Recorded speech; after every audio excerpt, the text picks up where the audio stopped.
25 tahun Smart FM Network merawat asa, komitmen, dan juga pastinya menjadikan siang.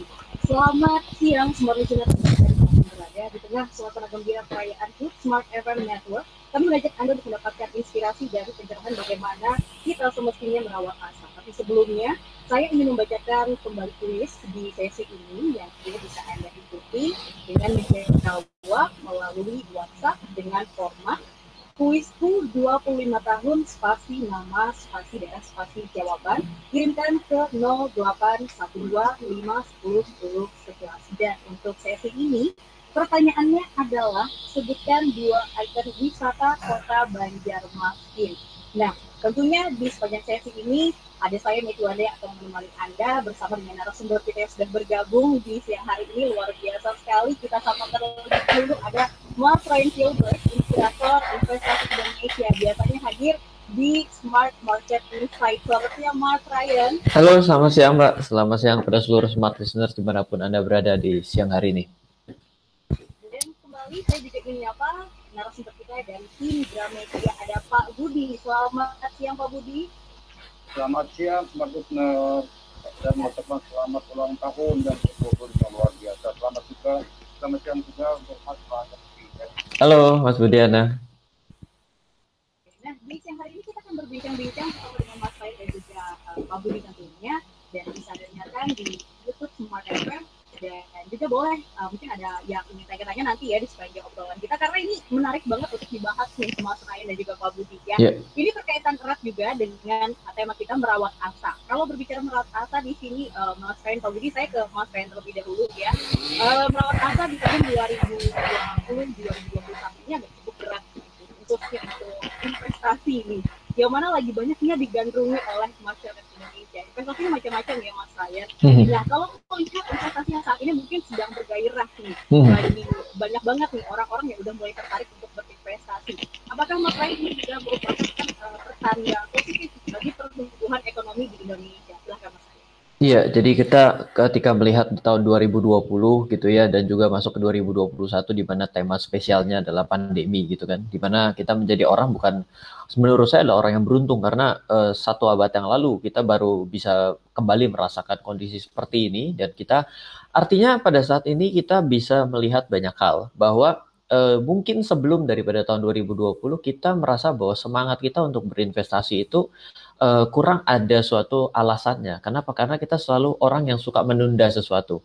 Nah, dengan kita melihat di tahun 2020, 2021 di mana kita juga tidak tahu sampai kapan posisi daripada pandemi bisa berakhir, maka sebenarnya kita perlu berpikir bagaimana caranya agar aset bisa bekerja untuk hidup kita. Bagaimana caranya agar uang bisa datang di mana kita sedang tidak pasti dapat uang. Nah, itu adalah kata-kata dasar yang berakhir di ujungnya adalah ya mesti berinvestasi. Jadi ketika kita melihat dalam perjalanan 2 tahun ini yang mungkin sebelum daripada hari ini masih menganggap bahwa investasi itu adalah suatu hal yang bukan menjadi suatu kewajiban, coba lihat berapa banyak orang yang dalam masalah keuangan di 2 tahun ini itu sebenarnya ketika dia memiliki investasi, maka investasinya itu yang menyelamatkan dia dari turbulensi ekonomi. Jadi semangat investasi bila pada saat ini kita belum mulai, ini ya justru menjadi suatu alasan yang tidak bisa dipungkiri bahwa ini harus mulai dipersiapkan. Setidaknya mulai sadar dulu bahwa ini perlu. Seperti itu. Oke, tapi melihat geliat masyarakat yang sekarang ini sudah mulai tertarik untuk berinvestasi begitu ya.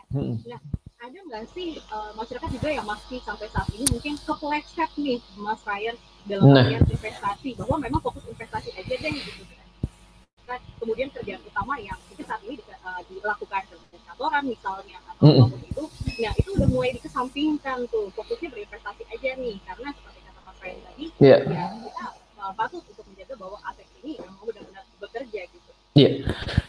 Jadi yang tema yang dalam 2021 dari 2020 ini adalah orang-orang karena semuanya punya keterbatasan untuk pergi ke suatu tempat, dia berpikir dengan duduk di rumah apa yang harus saya lakukan gitu.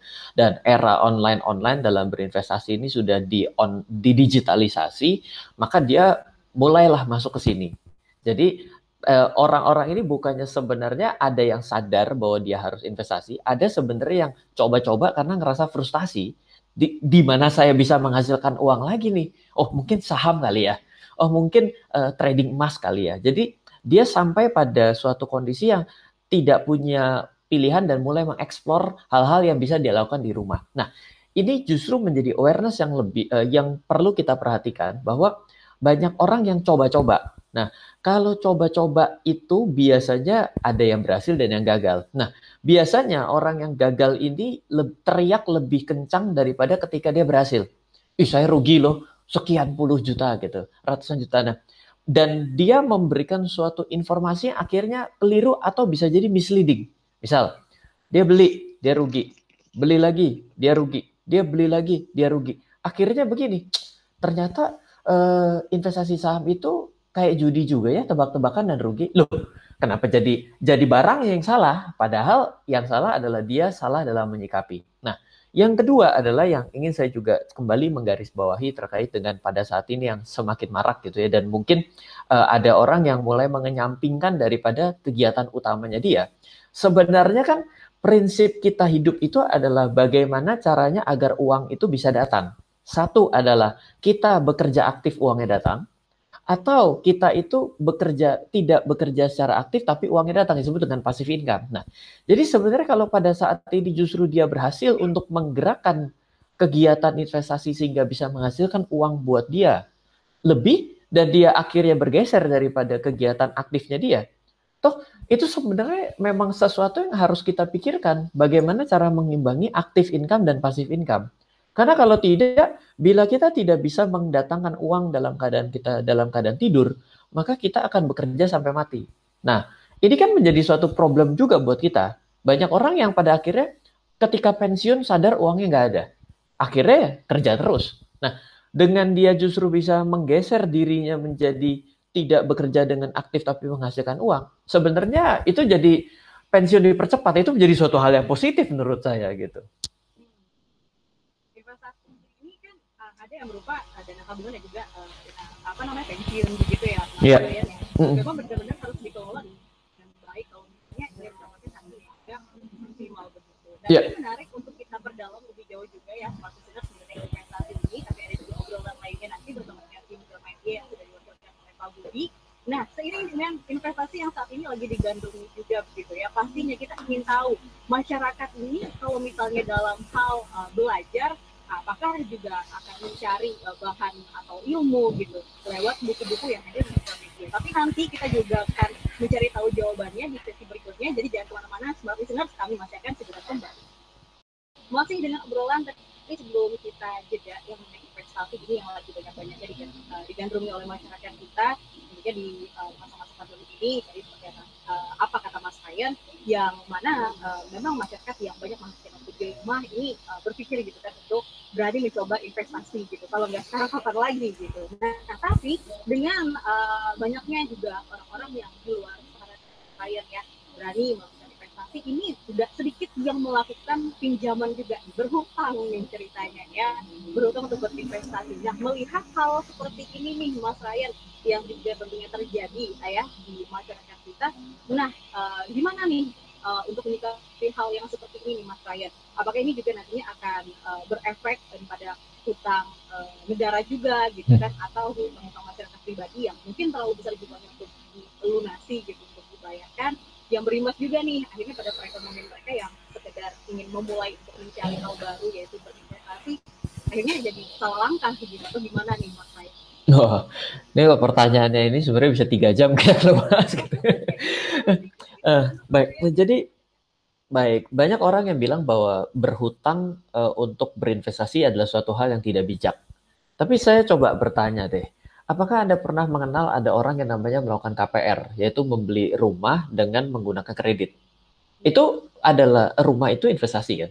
Nah, artinya kalau dia bilang itu adalah suatu hal yang tidak bijak, berarti semua orang yang melakukan KPR pada saat ini dikategorikan tidak bijak. So, berarti jadi ngaco sendiri cara pemahamannya. Nah, sebenarnya berbicara mengenai berhutang untuk berinvestasi adalah suatu hal yang wajar. Dan orang juga banyak yang pakai uang bank atau hutang apapun untuk berdagang. Wajar. Jadi sebenarnya yang salah bukan hutang, investasi, dan dagangnya, tapi ketika kita gabungkan itu menjadi satu tempat. Di situ kita lebih banyak unsur tebak-tebakannya, kita lebih banyak unsur pengalamannya, atau kita unsurnya karena kepepet dan tidak punya pilihan sehingga kita melakukan. Nah, begitu kita mengedepankan tidak punya pilihan, lalu dengan gagah berani membeli saham dengan menggunakan hutang, dan tidak punya pengalaman sebelumnya, di sini kemungkinan gagalnya menjadi tinggi. Sama seperti saya belum pernah belajar nyetir mobil, tiba-tiba ambil mobil sport, habis itu adu balap di sirkuit. Nah, kemungkinan itu belum masuk pit stop, tapi udah kemungkinan begitu belokan pertama sudah keluar dari lintasan. Syukur kalau nggak ditabrak orang. Karena kan lagi ada di lintasan balap dan tidak hanya saya yang adu balap gitu kan. Nah, itu yang terjadi. Jadi singkat cerita kalau ditanyakan apakah berhutang itu salah, jawabannya tidak pernah salah. Tapi kalau digabungkan hutang, investasi, dan dagang, itu juga tidak salah selama dilakukan dengan terukur. Tapi kalau ukurannya karena kepepet, the power of kepepet, kalau the power of kepepet itu biasanya ujung-ujungnya adalah hoki-hokian. Unsur judinya besar. Tapi dalam hidup kita pasti akan ada unsur spekulasi. Nah, berapa kita ukur itu? Nah, kalau ditanya-tanya hubungannya dengan negara, apakah benar yang namanya hutang ini bisa membuat negara ngaco? Iya, kita sudah melihat pada tahun 2008 Amerika itu terjebak krisis disebut dengan subprime mortgage. Mortgage itu KPR. Nah, tapi diberikan kepada orang yang tidak terlalu layak. Nah, jadi negaranya juga ikut-ikutan melonggarkan aturan kredit buat orang-orang yang tidak terlalu layak. Iya, jadinya bertumpuklah masalah. Orangnya spekulasi, yang memberikan hutang rada spekulasi, ya yang akhirnya bermasalah satu negara gitu. Dan dunia kan, subprime mortgage kan 2008 terjadi untuk kita semua gitu kan. Nah, jadi ya itulah kira-kira penjelasan singkatnya ya. Please tolong menjadilah lebih hati-hati karena apa? Karena hutang itu wajib dibayar. Tapi investasi Anda naik itu belum ada yang bisa pastikan. Ya dong, emang saya bisa, Mbak, kalau saya beli emas kira-kira tahun depan dapat berapa sih? Nggak ada yang tahu. Tapi kalau tahun depan mesti bayar hutang berapa, semua orang sudah bisa tulis. Kenapa? Karena hutang pasti dibayar. Tapi kenaikan investasi tidak pernah ada yang tahu. Ini sinkronisasi antara kebijakan investasi dengan kebijakan kita berhutang. Yeah. Nah, berbicara mengenai hutang lagi nih, Mas Ryan melihat bahwa saat ini kan negara ini tentunya punya hutang yang cukup besar untuk penanganan COVID-19, Mas Ryan. Di sini merupakan pertanda buruk juga nggak sih bagi ekonomi Indonesia? Karena ini kan mempengaruhi harapan kita untuk terbebas dari COVID-19. Kemudian juga harapan kita untuk dapat beraktivitas kembali dengan normal seperti dulu. Yeah. Nah, hutang ini menjadi pertanda burukah bagi kita? Dan juga untuk generasi milenial seterusnya nih, terlepas dari ya kemungkinan ya semoga COVID ini berakhir gitu. Ya, kalau kita bicara mengenai hutang ini ya negara kita jadi akhirnya defisit APBN-nya akibat dari penanganan COVID ini ya kita juga harus tahu yang merasakan masalah ini bukan satu Indonesia tapi satu dunia gitu. Jadi yang menyelesaikan masalah ini dan juga mungkin defisit anggaran APBN ya bukan negara kita aja. Nah, jadi gini nih, saya ceritakan dasar analisa ya biar kita tuh sama-sama jangan kebawa emosi kalau mendapatkan suatu data. Gini. Kita tiba-tiba bisa bilang gini, hutang itu hutang tinggi. Nah, hutang tinggi itu ketika tinggi tanpa ada data, kita itu jadi pakai perasaan. Subjektif. Saya makin nggak suka sama Mas Budiana, apapun yang Mas Budiana, ini Mas Budiana dari tadi belum ngomong, tiba-tiba langsung dijadiin contoh nih gimana ceritanya si Ryan. Jadi, iya. Saya karena nggak suka sama Mas Budiana, jadi setiap apapun yang muncul, saya selalu dengan tone-nya subjektif. Perkara Mas Budiana mengatakan benar dan salah. Nah, oleh karena itu berbicara mengenai hutang, yang paling benar itu adalah bisa membandingkan. Kalau kita bicara, hutang kita tinggi loh, dengan bicara mengenai penanganan COVID. Lah kita mesti tanya gini, loh Singapura gimana?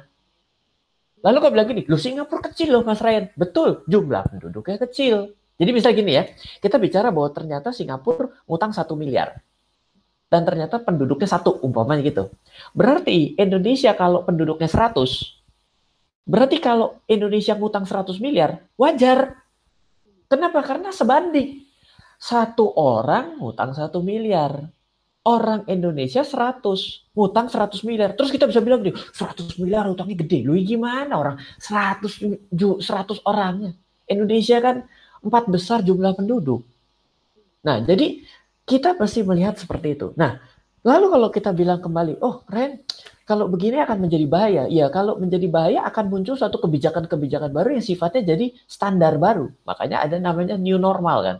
New normal ini bukan terjadi atas hidup kita saja, kita harus pakai masker, tapi new normal itu juga bisa bergeser terkait dengan standarisasi hutang yang dianggap bahaya dan tidak berlaku secara internasional. Mari kita tunggu gitu. Tapi ini pembahasan yang sangat panjang karena mungkin mari kita undang Ibu Sri Mulyani duduk di sini biar tambah seru ya.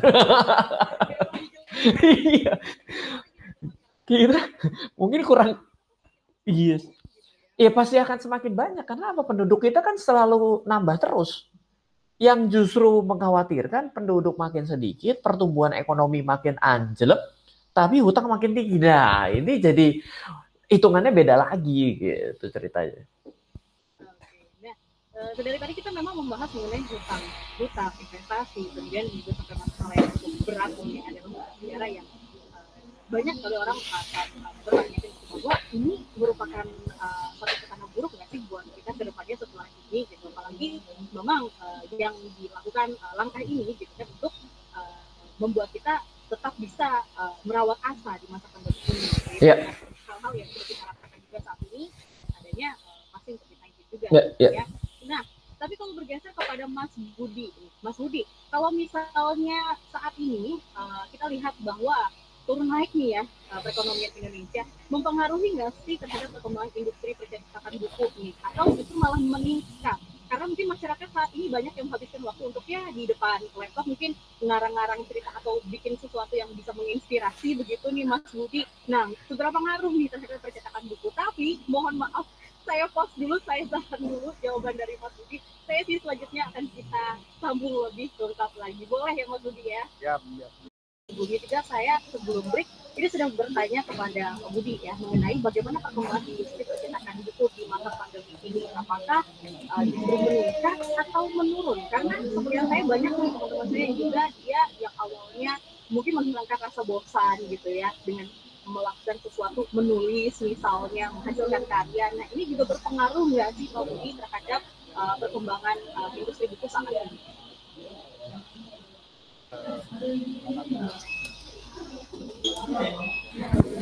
Siap. Balas dulu nih. Siap.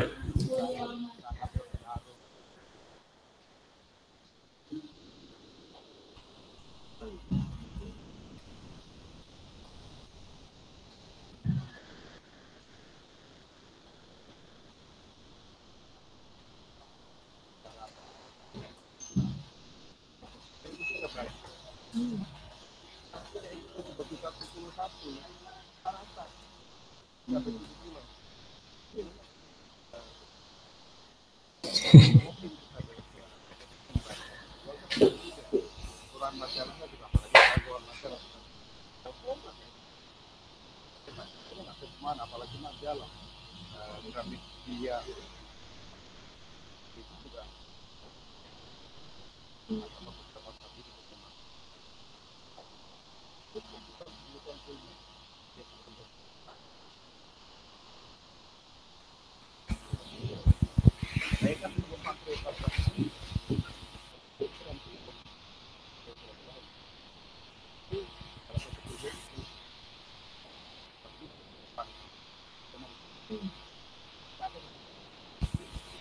semua kayaknya saya bawa aja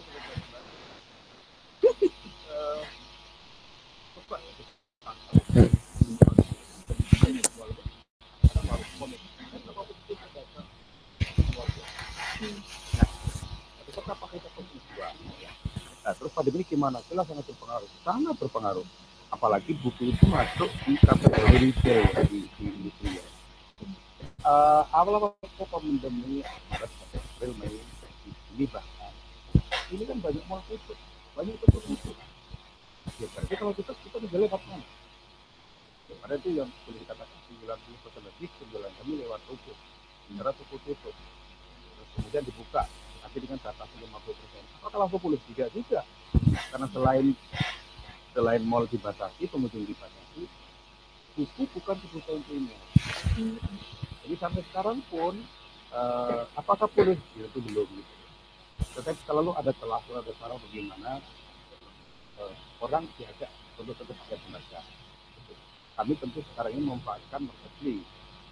Kalaupun tidak marketplace, apa namanya, Gramedia Book itu yang versi e-booknya, masuk masalah itu e-booknya luar biasa loh. Salah satu penulis yang e-booknya paling dicari, paling itu banget nih kayaknya. Banget.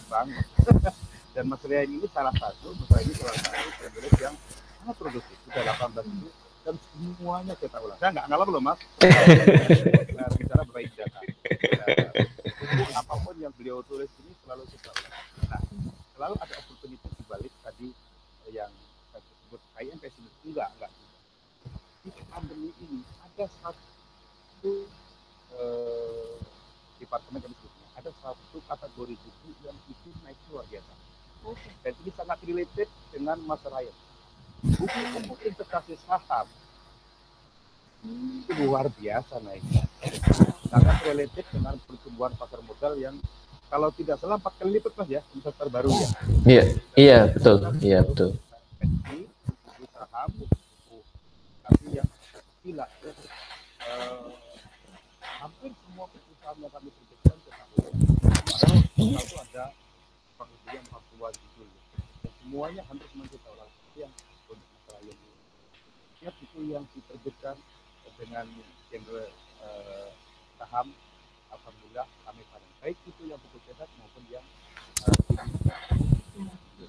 kemudian di marketplace kami kan punya official store di seluruh marketplace. Shopee, Lazada, Bidang kan kami punya. Itu pertumbuhan luar biasa, termasuk dari Indonesia. Tapi pertumbuhan yang luar biasa tadi secara persentase belum bisa menggantikan secara value di toko offline-nya. Ya, nanti akan menuju ke sana. Karena habit orang sekarang ibu-ibu mana sih yang tidak suka belanja online gitu loh. Bagi dengan pandemi ini. Makanya bapak-bapak jangan senang dulu kalau ibu-ibunya nggak ngajak ke mall, nggak ngajak jalan-jalan. Lihat aja nanti di trolley-nya itu ada 11 plus ya gitu. Tinggal gimana nanti melunasinya kan itu. Tinggal bayarnya doang gitu lagi apa ya. Jadi gitu kira-kira Mbak Mei. Jadi terbuka sekarang tergerus ya pastilah. Tapi kayaknya mulai bangkit lagi. Apakah akan kembali ke sebelum pandemi? Nggak tahu juga. Insya Allah bisa, tapi tentu dengan berbagai cara kembali. Karena selain offline tadi kan ada penelitian banyak banget sekarang sosmed dipakai jualan IG, Facebook dan sebagainya. Kira-kira gitu Mbak. Oke, ini berdasarkan penjelasan dari Pak Budi ya.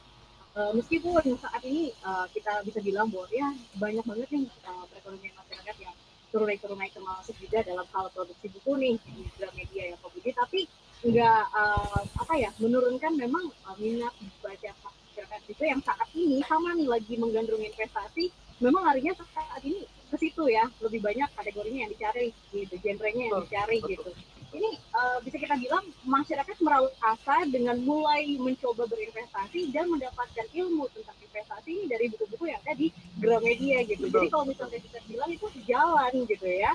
Oke, nah kalau misalnya secara singkat aja nih Pak Budi, tipsnya untuk masyarakat juga dalam tetap merawat asa, khususnya memilih buku juga nih yang baik supaya tetap bisa menumbuhkan harapan gitu, nggak membawa pengaruh buruk. Biasanya kan ada masyarakat yang Oke, saya beli buku investasi, mau belajar tentang investasi, tapi setelah baca-baca, ya susah, ya sulit. Ini gimana cara saya untuk mengimplementasikannya gitu. Kadang ada yang memang masyarakat untuk buku semuanya masuk juga gitu ya. Nah ini gimana nih dari Pak Budi? Betul sih seperti itu. Tapi kayaknya buku investasi tidak ada yang menunjukkan bahwa buku kayaknya nggak ada. Karena itu kan step by stepnya kan diikutin. Dan sepertinya malah pakai buku untuk dapat penjelasan lebih detail, lebih rinci, dan kapan-kapan bisa dicoba lagi gitu. Jadi kalau saya komparasi dengan misalnya buku makan, kalau paling terus itu ada. Buku itu bisa dengan mudahnya bahwa handphone ke dapur, nanti tinggal buka aplikasi atau gitu cara apa gimana. Nah itu sangat penting. Itu di buku saya enggak kok, bahkan buku-buku technical yang tebel-tebel tetap kebeli. Buku Mas Ryan itu yang workbook analisis ya Mas ya. Padahal mahal itu. Iya. 140-an tuh. 150 ya. Iya, itu kita ulang berapa kali tuh Pak. Artinya memang masyarakat tahu betul kok. Buku yang memang kita produksi, buku yang bisa tergantikan oleh gadget, buku yang membuat pengaruh positif. Hampir tidak ada buku yang membawa pengaruh negatif, jarang ya. Tapi kalau misalnya yang muda-muda yang memang instan-instan kayak aplikasi kayak YouTube, kayak itu kan bahkan kalau buku kan mesti baca dulu. Jadi memang orang-orang tua yang sudah punya habit membaca kuat itu tidak akan pernah meninggalkan. Tugasnya adalah bagaimana orang yang belum punya habit baca ini kita bawa ke habit. Ya, paling tidak memperkenalkan mereka baca komik sekalipun nggak masalah, yang penting baca dulu. Begitu sih.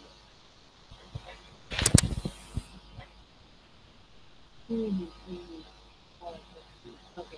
Nah, ini juga menarik untuk dibahas mengenai buku-buku yang hadir gitu kan, yang memberikan banyak sekali ilmu motivasi, terus juga banyak sekali lah yang memberikan kita juga inspirasi untuk belajar dan tetap awal dengan ekonomi juga. Nah, saya balik dulu ke Mas Ryan. Ini berbicara mengenai tadi karena sudah masanya kan ya, jadi udah modern banget, orang-orang juga udah mulai pelan-pelan meninggalkan tapi memang nggak perlu bisa kuat meninggalkan buku itu sendiri. Nah, masyarakat kan saat ini udah mulai lari nih ke gadget, ke hal-hal yang memudahkan segala macamnya. Nah, termasuk juga dalam hal kalau misalnya udah perfect banget nih ya dalam hal perekonomian meminjam uang. Nah, ini nih Mas Ryan yang juga menjadi garis besar kita. Banyak banget orang-orang yang menawarkan pinjaman-pinjaman online. Nah, ini gimana nih kalau dari sudut pandangnya Mas Ryan melihat seperti ini? Apalagi kalau misalnya orang-orang yang sudah mulai terjerat masalah pinjaman online ini yang udah benar-benar susah banget gitu untuk keluar nih. Iya, jadi yang namanya kemajuan teknologi dan kemajuan zaman itu ada sisi positif dan ada sisi negatifnya. Dengan dunia digitalisasi, tadi Mas Budi juga sudah mengemukakan bahwa era orang membaca mulai ada di online gitu ya, di e-book gitu ya. Meskipun kalau untuk orang-orang yang peralihan zaman seperti saya itu kalau baca buku tetap harus beli buku karena saya perlu sekali garis-garis coret-coret itu buat saya perlu gitu. Sedangkan kan kalau saya pakai tablet saya masa saya coret-coret pakai bolpen kan rusak tablet saya gitu. Ada suatu sikap yang berbeda. Nah, tapi ada suatu trade-off-nya dengan dunia digital yang serba cepat gitu ya. Kita bisa beli buku langsung tampil di layar kita. Sama dengan kita meminjam uang sebegitu cepatnya, kadang kita tidak baca ketentuannya, tidak baca bunganya, tidak baca cara bayarnya, langsung kita pinjam. Alhasil begitu suruh bayar, kita mulai pinter. Kan kalau orang kepepet, itu yang dipakai itu kan adalah apa yang dia butuhkan, yaitu uangnya. Begitu dia mau bayar, dia baru pakai otaknya. Kok bayar 12 juta, kok cuma cicilannya 3 juta sebulan ya untuk 1 tahun. Lah berarti saya pinjaman 12 juta tapi saya bayar 36 juta. Kok jadi gede banget?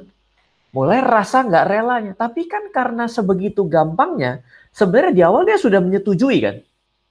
Nah, ini jadi masalah. Jadi, ketika bicara mengenai pinjaman online, bagus. Menyikapinya adalah, tolong jempolnya dijaga dulu sebelum pencet, dibaca pakai mata.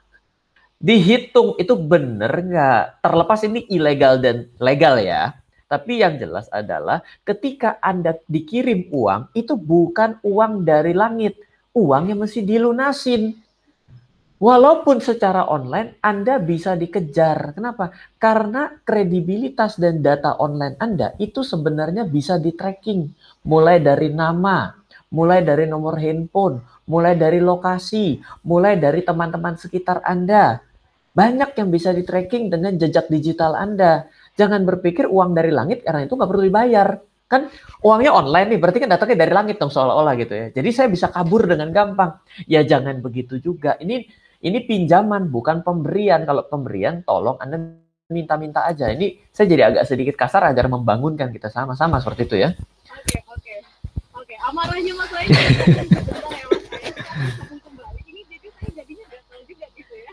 Melihat masyarakat itu yang mudah-mudahnya gitu tinggal tekan aja tanpa baca instruksi terlebih dahulu gitu. Tapi kita tahan dulu penjelasan dari Mas Rai. Nanti jadi masih ada lagi. Kita akan ngobrol bersama Pak Budi juga dengan obrolan tadi perkembangan dan juga perkembangan buku-buku di Indonesia. Ya, masih ketemu dengan Mas Ryan Gilbert dan juga Pak Budi. Kita ke amarahnya Mas Ryan dulu deh, tadi tahan gitu ya. Saya juga gak ingat orang banyak anak di luar sana yang pinjaman online terus dia komplain, bunganya sekian kok harus bayar banyak banget sih, bla bla bla dan segala macam. Nah ini padahal tergantung lagi kepada orang itu sendiri yang melakukan pinjaman online tadi. Ryan yang nggak baca instruksi, yang memang benar-benar dipotong ke langsung aja semudah itu memutuskan dengan satu jempol gitu ya. Nah lantas gimana nih caranya untuk menghindari supaya kita nggak terjerat dengan hutang yang nggak jelas, pinjaman yang nggak bisa dibayarkan, kemudian investasi juga yang nanti ujung-ujungnya malah terus turun aja, nggak ada perkembangannya gitu.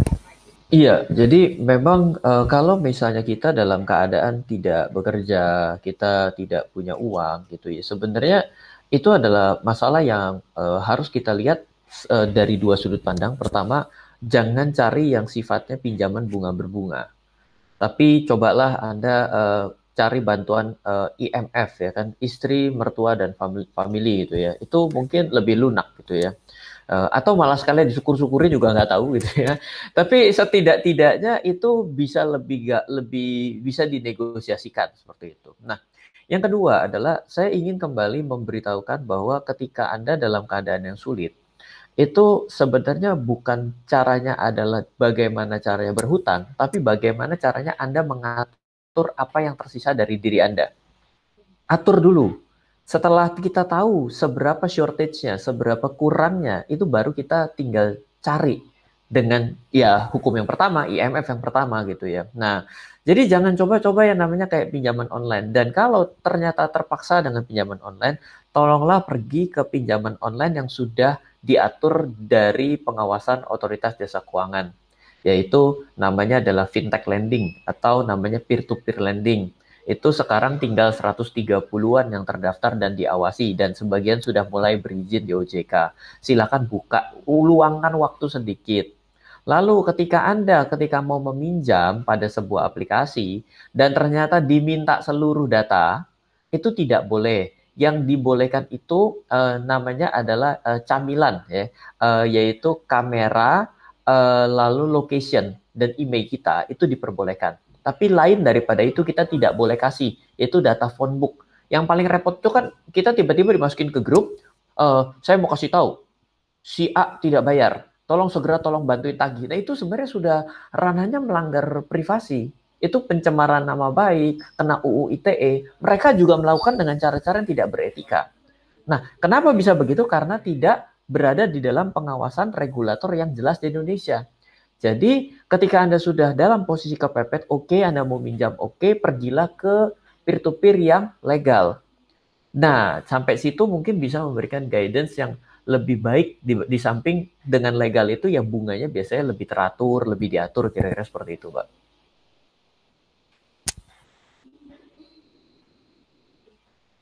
Iya, masuk, Mbak, oke. Ya, oke. Ya, masuk balik nih, Mas Ryan. Terputus ya, sorry. Ya. Silakan lanjut kembali, Mas Ryan. Ya, pokoknya pastikan kita pergi ke tempat yang memiliki izin sehingga dengan itu kita lebih teratur. Kira-kira seperti itulah bottom line-nya. Berarti ini mengajarkan kita untuk jangan asal-asalan gitu ya, tapi kita bisa telusuri terlebih dahulu source-nya apa gitu kan, dan mau juga tertentu.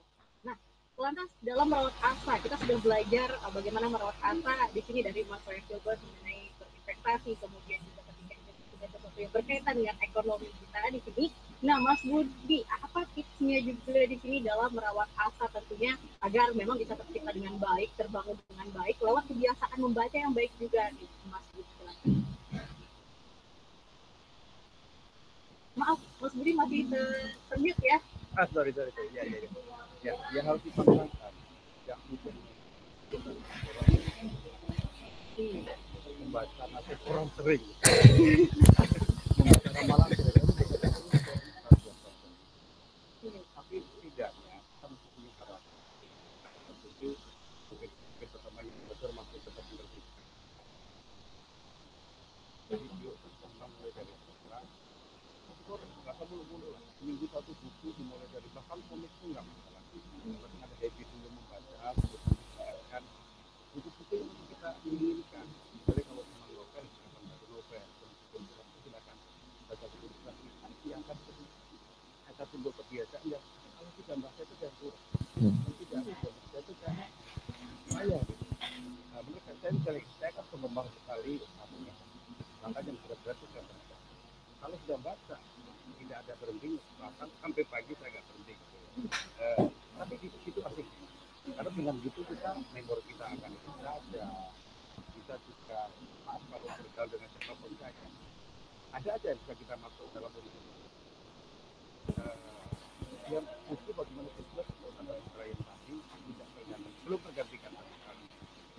Saya juga ada aplikasi kayak membaca itu banyak komik juga ada webbook, kemudian yang lain-lainnya itu kurang kuat.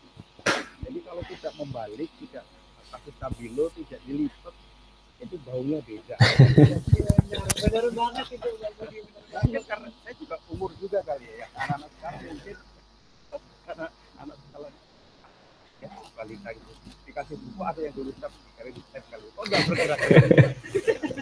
Gitu ya. Tapi itu memang ya misalnya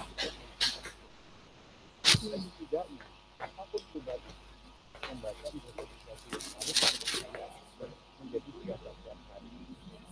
Kan Mas Ryan yang sangat produktif ini kan tidak bisa menulis kalau juga tidak berenang. Iya. Pasti bisa menulis kan membaca dulu. Iya. Itu hampir semua penulis seperti itu. Nggak hampir. Nah, itu bisa dimaksudkan para penulis pasti juga para pembaca. Jadi mulai harus dipaksakan sekarang.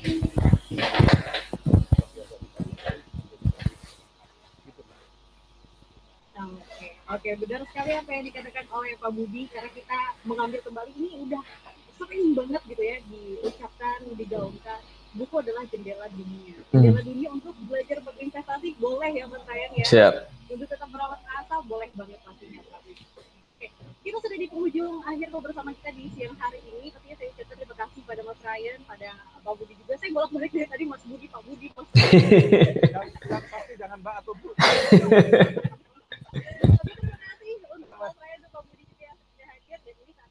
Mengumumkan pemenang kuis di deskripsi ini yang sudah menjawab. Sebutkan 2 item wisata kota Banjarmasin. Ada Pak Supran nih dari Banjarbaru ya, jawabannya Pasar Terapung dan Taman Siring Sungai Martapura. Oke, benar sekali. Nanti untuk selanjutnya nanti akan kita komunikasikan lagi ya untuk Pak Supran. Terima kasih juga untuk smart listeners yang sudah menyimak obrolan kami. Semoga menjadi satu inspirasi juga, informasi bermanfaat untuk Anda dimanapun berada. Akhirnya saya Miki Wanda yang bertugas pamit undur diri, mengucapkan selamat siang dan sampai jumpa. Dadah, thank you Mas Budi. Ayo bye. Yuk, bye. Halo, terima kasih sudah menyaksikan video di RF Channel on YouTube. RF Channel adalah channel edukasi untuk kita secara bersama-sama belajar dan mendapatkan aktualisasi mengenai investasi, keuangan, dan bisnis bersama saya, Ryan Filbert, dan tim. Add nomor WhatsApp saya di 0895 07 08 0789 0895 07 08 0789. Download aplikasi MyRF di Android atau iOS untuk mendapatkan artikel dan tema-tema khusus mengenai edukasi investasi, keuangan, dan bisnis pada aplikasi MyRF sekarang juga. Setiap bulan, saya bersama dengan tim memiliki kelas, mulai dari belajar trading dengan analisa teknikal, yang strateginya bisa Anda terapkan pada seluruh market, mulai dari saham, forex, hingga cryptocurrency, atau kelas investasi saham bernama Fundamental Camp. Untuk mengetahui kelas lainnya dan bertanya mengenai kelas, hubungi tim sekarang juga di 0852 882 6187. Sekali lagi, 0852 882 6187. Semoga terus bermanfaat. Dari saya Ryan Filbert, salam investasi untuk Indonesia.